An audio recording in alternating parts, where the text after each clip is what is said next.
Do you remember doing that one, Phil? All too well. Yeah, still bear the scars. Why did it take a long time to get right, that one? There are a few edits in that one, I have to confess, Mark. But yeah, it's odd hearing it a long time after the event. It's kind of like Radiohead on helium, that one. 1993, Pablo Honey. Yeah. Phil Selway's joining us here, which is a delight. This Sunday from 2, Guy Garvey's Finest Hour comes live from Manchester Central Library. Phil will be part of that, as well as Stephen from New Order, Jim Jones of My Morning Jacket. It was just the other day, Phil, I think you were in here and passing through the green room. Your good self was there, sitting having a cup of tea or such like, and Stephen Morris from New Order. And I did think, there you go, two of the world's premier rock star drummers in our little green room. A brace of drummers in the green room. Exactly. Yeah. I was excited.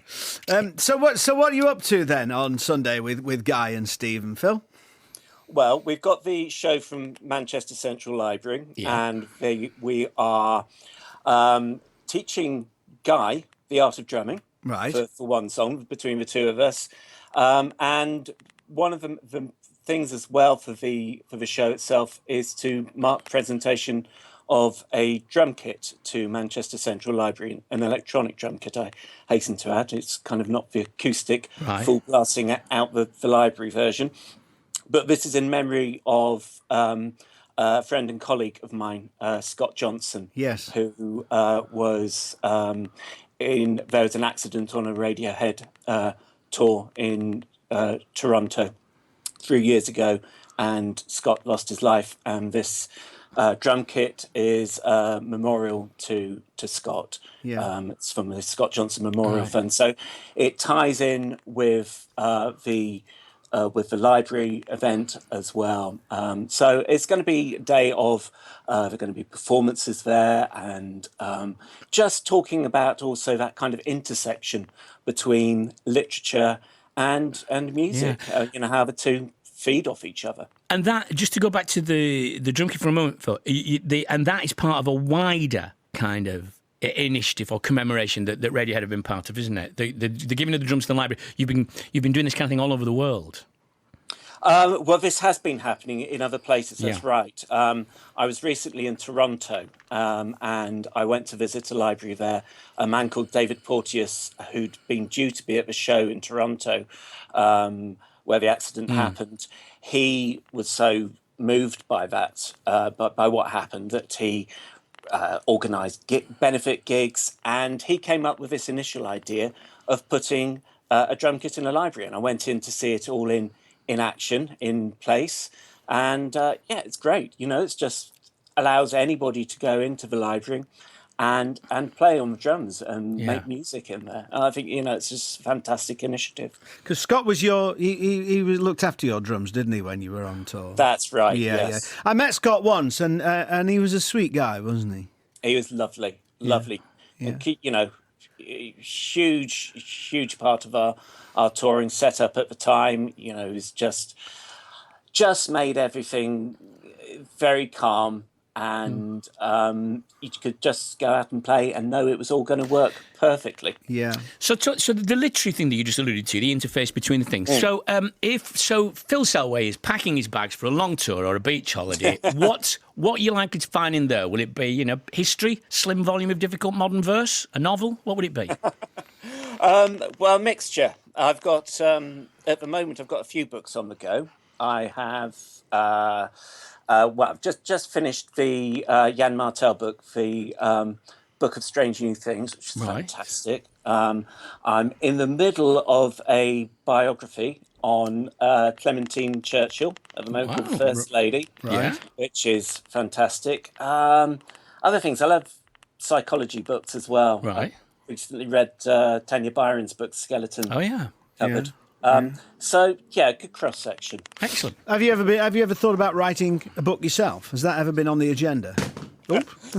Something's just fallen off the bookshelves here. Don't worry about it. Drop the clanger in there. I used to in a former life. When I had a proper job, I used to be a copy editor at publishers in Oxford, actually. So that was kind of that's where I approached books from, was being a pedant with other people's writing. Right. And so what, apart from this, what are the plans? I saw you at Kate Rusby's Underneath the Stars Festival not that long ago. That's right. Where you did that was really impressive, that performance, and like projectors and all kinds of things you had going on. It was a full-scale production at a folk festival, which was intriguing. But so what are you doing? And are you still enjoying being out front of the kit? Yes, I am. I mean, that's coming to an end for a little while now, because I've been touring with that this year, and I've just completed my last couple of shows over in the States. Right. So yes, I've really enjoyed it. It's as with each successive show, I felt more in command of that front thing. Yeah. So what was it back in the day, Phil? How come you didn't go for that initially, or did you? How come you ended up behind a drum kit? I went out to make the cup of tea at the wrong time. Yeah. And then Tom had just slipped in there, and the rest is history. And there was just an empty drum still waiting for you. Yeah. There you go. So, having been out front, will it be nice not to have that responsibility now and to go back to the sanctuary of the kit?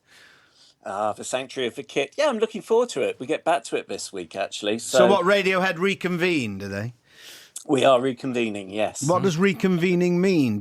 Would you go to the studio and just hang out and just play a bit, or would you all present songs, or how would it take shape on day one? Day one is we will have all the gear set up in a room, and that will be our starting point. Right. We'll probably have puzzled looks on our faces, looking at the instruments, trying to remember what to do with them. Would you play an old song first to get you back into it, or not, or just start jamming new stuff? No, we will be working on new stuff. The old stuff doesn't come back until we start playing shows again. But it's always all those things when you come back to it. It's the first couple of days, we will no doubt sound like a sixth form band, the sixth form band that we started off as. But gradually you pick up ideas and things start to take shape. But I mean, we've been working on and off over this past year anyway, but this is kind of now where we're really throwing ourselves into it, and just want to complete something. Right. Okay. So, would you set yourselves a time scale for that, or is it not that definite and pinned down at the moment? I hope we'll set ourselves a time scale. Yeah. You have to, Otherwise, I guess even for a band like Radiohead, it can just slide, can't it?